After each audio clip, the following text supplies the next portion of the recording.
Between the Rows is brought to you by Smart Nutrition MAP plus MST. Experience the latest, most efficient fertilizer system for delivering sulfur and phosphate to your crops when they need it. Learn how to boost your soil's performance and maximize ROI with Smart Nutrition MAP plus MST at smartnutritionmst.com. Hi, and welcome to Between the Rows. I'm your host, Laura Rance. When we started providing coverage of the COVID-19 crisis last winter, we had no idea how it would affect our food and agricultural supply chains. Now we do. 6 months into a pandemic that is showing no signs of being over anytime soon, this episode of Between the Rows is a special edition.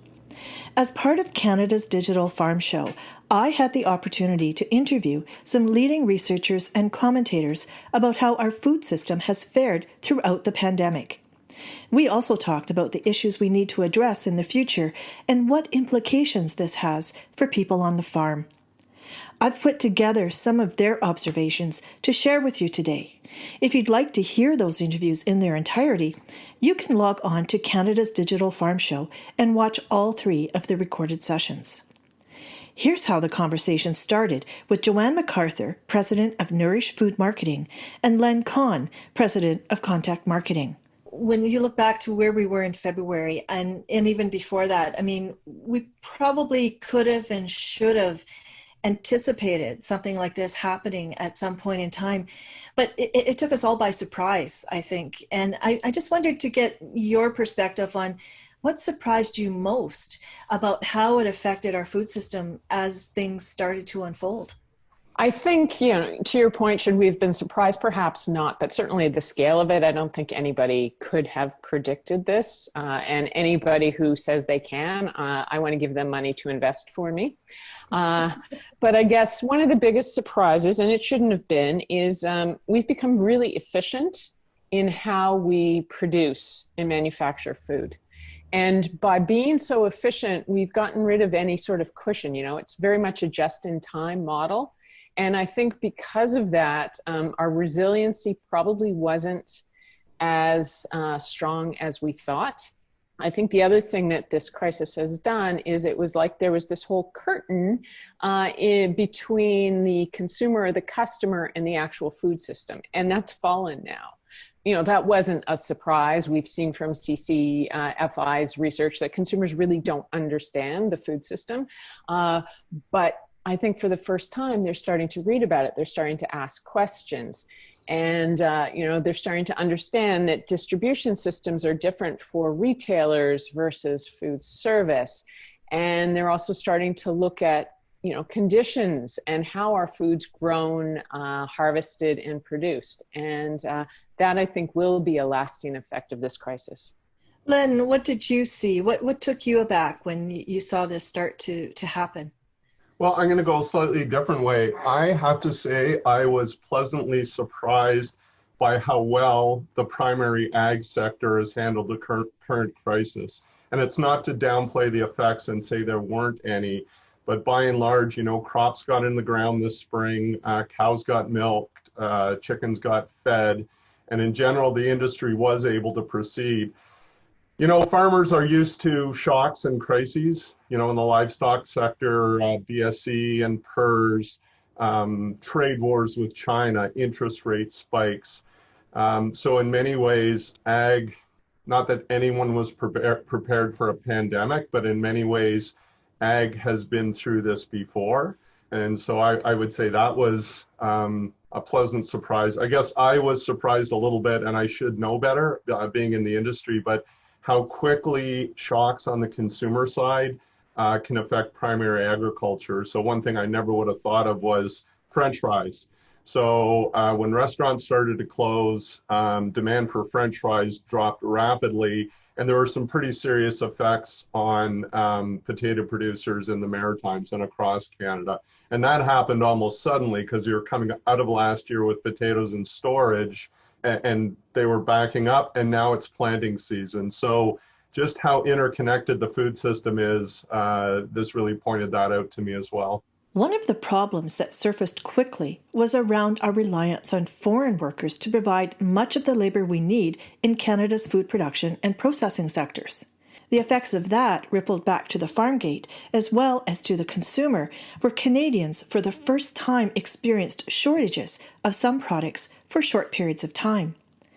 Evan Fraser, director of the Arrow Food Institute at the University of Guelph, pointed out that in today's context, use of the word temporary to talk about foreign workers is a misnomer. That program was set up as a temporary measure in the 1960s and was never intended to be a permanent solution. And so it's not really surprising that emerges then as a weakness now. And the same thing, we've known that hyper concentration within the meatpacking industry was vulnerable, that we've got too few plants doing too much of the work. And then unsurprisingly, that becomes a problem. So there's been these bottlenecks that have opened up that have essentially revealed things we already knew were problematic before this. In a way, it's amplified those issues for us, hasn't it? It's really brought them to the surface where we were able to just kind of coast along and ignore them for so long. Yeah, so if there's a silver lining, and it seems a bit weird to be talking about silver linings, but maybe we should dwell on the things we can learn out of this, is that maybe we can develop fix some of these problems. Something, be open and transparent and say, look, we did a lot of stuff right, but there's a few areas where we need a different approach at. And I'd say hyper concentration in the meatpacking industry, the dependency on foreign labor, the brittleness versus the efficiency of the just enough, just in time supply chain would be another one that I would put up there. I mean, we're in for a century of disruptions, whether it's climate change or whether it's one angry tweet away from closing borders. We know we need to be more resilient as a system. As Canada moves to lessen its reliance on foreign labor, perhaps through more automation, Fraser is hoping the contribution of generations of workers who have traveled here to support our industry isn't forgotten. He says some of this country's international development efforts need to focus on improving opportunities so people don't have to leave home to find work. There was a general consensus emerging from these conversations that Canada's food system, overall, has held up remarkably well, and any supply shortages that occurred were temporary. But that said, access to affordable food has become an issue for a growing number of Canadians. Here's Joanne MacArthur. What we've seen in this crisis, it's important to remember that there's two Canadas coming out of this. So you've got about half of Canadians who are actually in some ways better off financially because they don't have childcare costs, they don't have commuting costs. Their discretionary income's up because they're not eating out, they're not able to really travel. So those people have more discretionary income. So they're going to be well placed for more specialty goods. They'll have the resiliency as prices go up, which they will. But then you've got other Canadians who are using food banks, who largely are in the hospitality sector, who are just trying to make rent. Evan Fraser from the Arrow Institute agrees that food security in Canada is a question of income rather than supply. But the impacts are just as devastating for the people affected. Well, I think the impact that COVID and the pandemic has had on global food security is frankly terrible. I'll start at the Canadian level, but then we'll easily segue up into the international. And in the Canadian context, we know that food banks are run off their feet. They have seen an unprecedented spike in demand for their services. And ironically, food banks, just like the temporary foreign worker agricultural policy was a stopgap measure to help address a short-term problem 60 years ago and got stuck around, food banks were designed in the 1980s to help manage a short-term spike in food insecurity. Right. And again, we've become structurally dependent on them. And that's an irony and a bit of a rabbit hole. The point is that food banks have seen incredible increase in their demand. And recent statistics in Canada suggest that we've gone from about 1 in 10 Canadians to 1 in 8 Canadian families that are food insecure as a consequence of the unemployment and lost wages. Canada has food banks and taxpayer-funded social safety nets to help financially strapped Canadians cope. But in a first for this country, the federal government announced a program this summer that buys up surplus commodities from Canadian farmers for distribution to people who don't have enough to eat. Programs like these have the added benefit of reducing food waste. Evan Fraser says those cushions don't exist in other parts of the world. The World Health Organization has warned that millions of people face famine of biblical proportions. The effects will be long-lasting. That affects an entire generation, right? Because if you when you're a baby or immediately before birth, when your mother's pregnant with you, if you don't get adequate nutrition or your mother doesn't get adequate nutrition, that first 1,000 or so days from conception to your kid's second birthday is critical in the cognitive development of a person. And so, a couple of years of bad food insecurity can actually set an entire generation back. And this is a desperately serious situation that we as a global society, I think, face. So there are some very real impacts of this crisis on how people eat.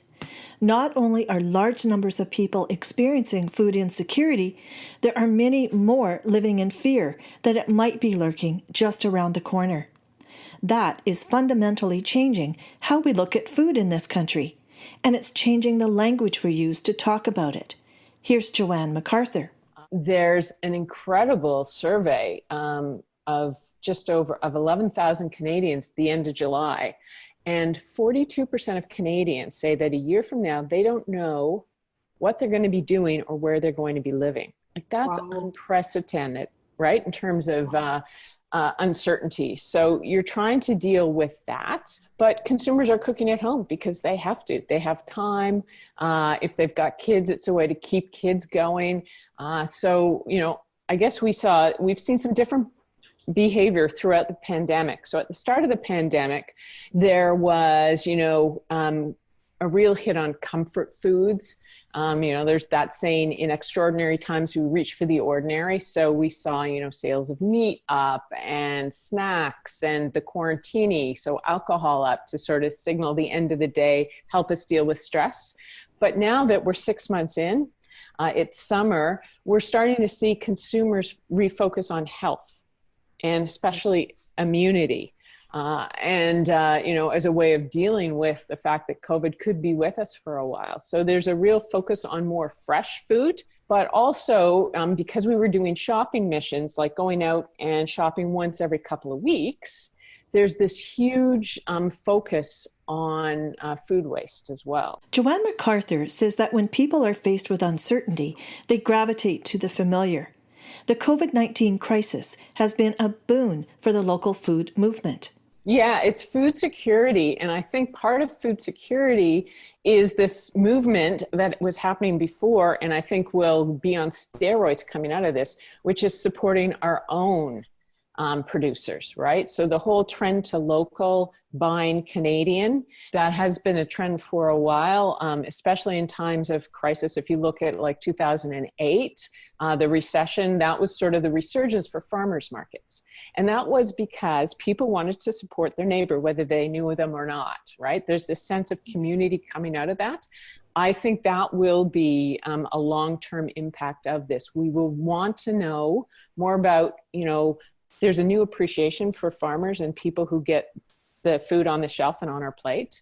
And we're going to want to support our own producers and manufacturers. Fear is a powerful motivator for governments too. Sylvain Charlebois, a food columnist and researcher with the University of Dalhousie, said policy decisions during the pandemic have been made in the absence of science, albeit out of necessity.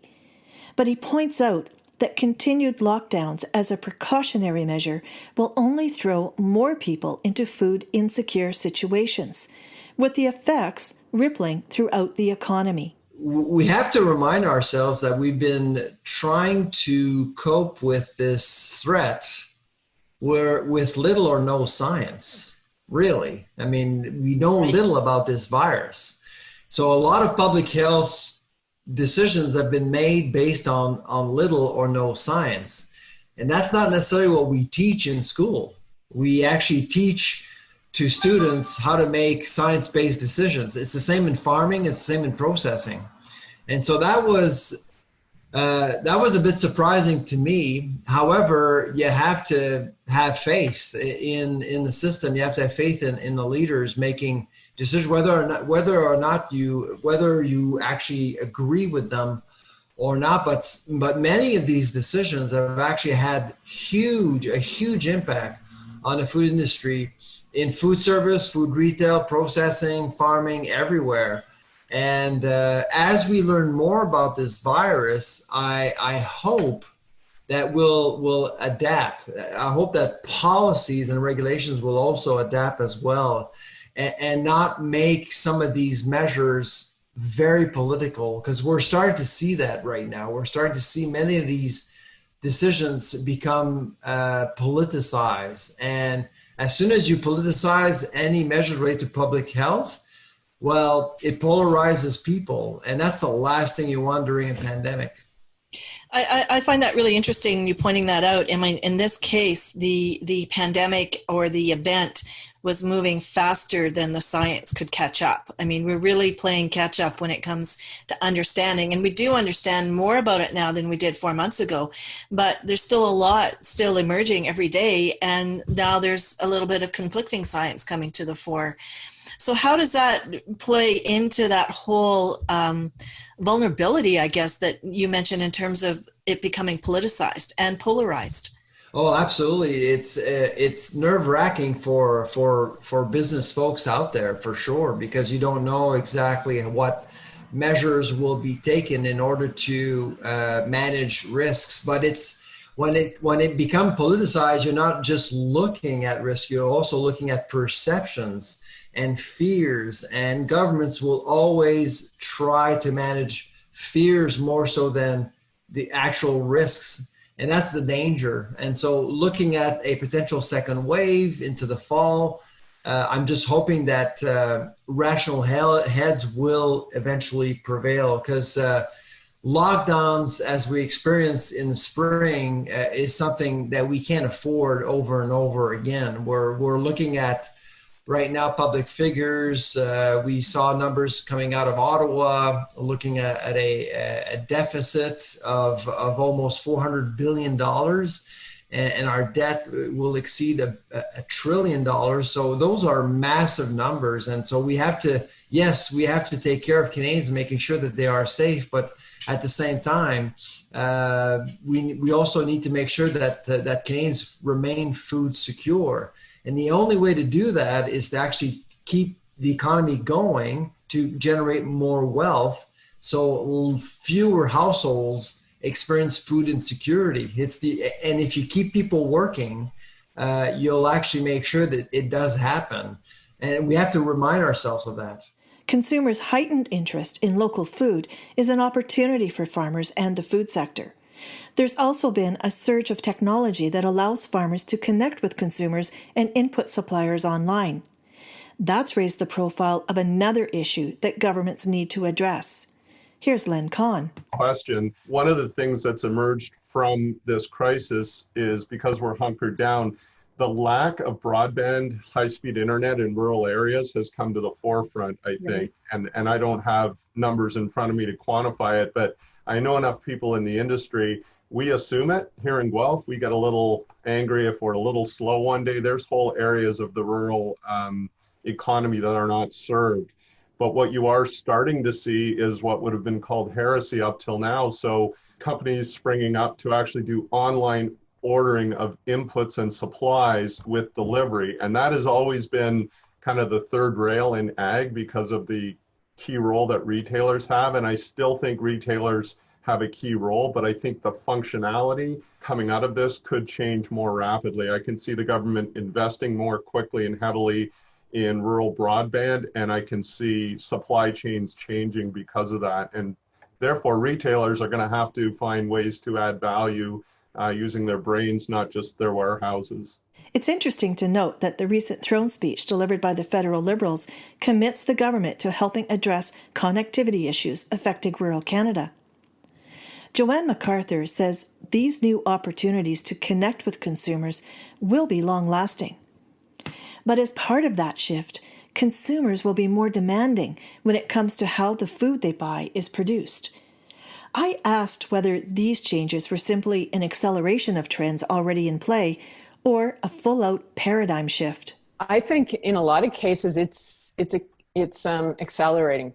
And so we talked about one of our trends was Save Me, which was eating based on planet impact and actually looking at the way food was made. And I think with this crisis, that's accelerating it, right? Consumers, are looking at how food is raised. I was shocked at how few people knew about our use of temporary foreign workers. Yeah. They now understand that. They now understand the conditions. And that's becoming a real hot button. Before it was how do you treat your animals? It's expanded now to how do you treat your labor? And also even frontline workers in grocery stores, living wage discussions, full-time employment, benefits, citizenship. Like this is, worker conditions. These things are broadening. And, just like we've seen the rise of fair trade for products that are produced outside of North America, I'm starting to see bubble up in the US, and I think it will come here potentially, is this rise in social justice marks. So we may get something that a seal here that says, this has been not only have the resources and the animals been treated well and fairly, but so have the workers here.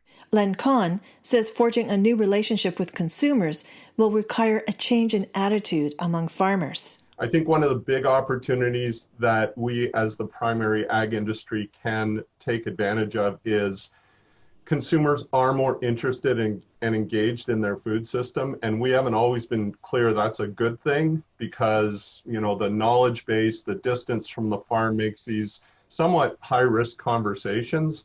But for better or for worse, we're in it now. And as an industry, so I look at groups like Canadian Centre for Food Integrity. And interestingly, one other effect, I'll do a little bunny trail, is I think we've all had a little more time and we've been able to slow down.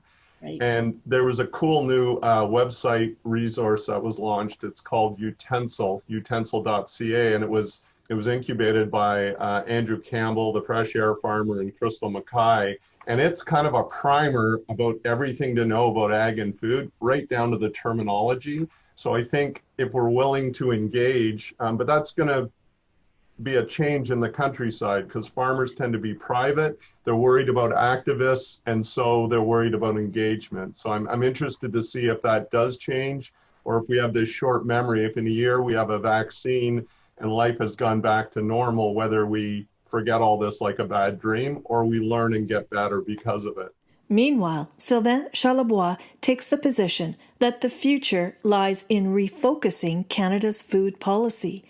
In the past, it has been largely directed at growing and supporting primary agriculture.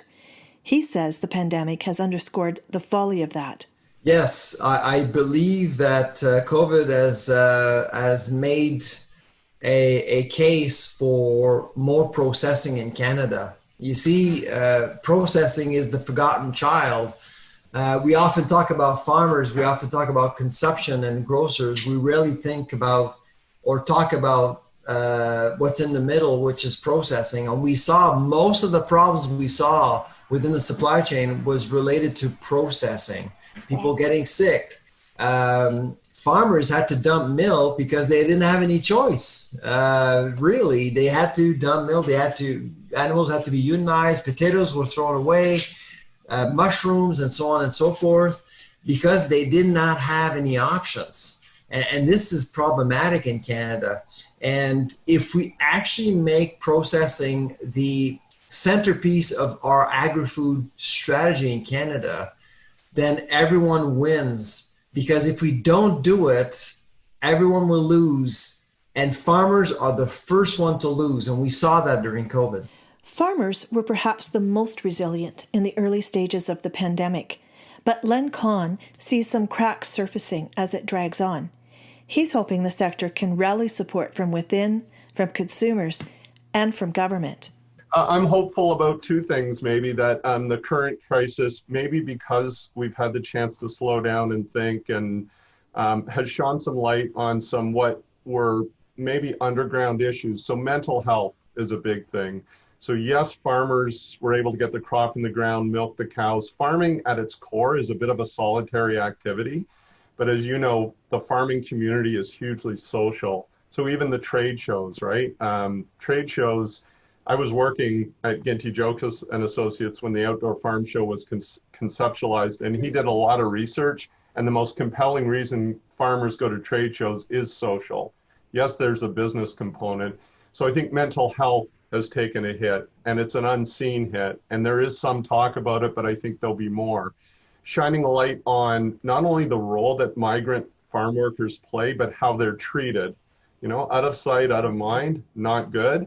And the second thing, and this is me really being hopeful, Laura, is our industry in ag has done a horrible job of cooperating with each other. So primary producers are at war with processors, are at war with retailers. Maybe war is too strong a word, but there's that. And it's all about margin and money.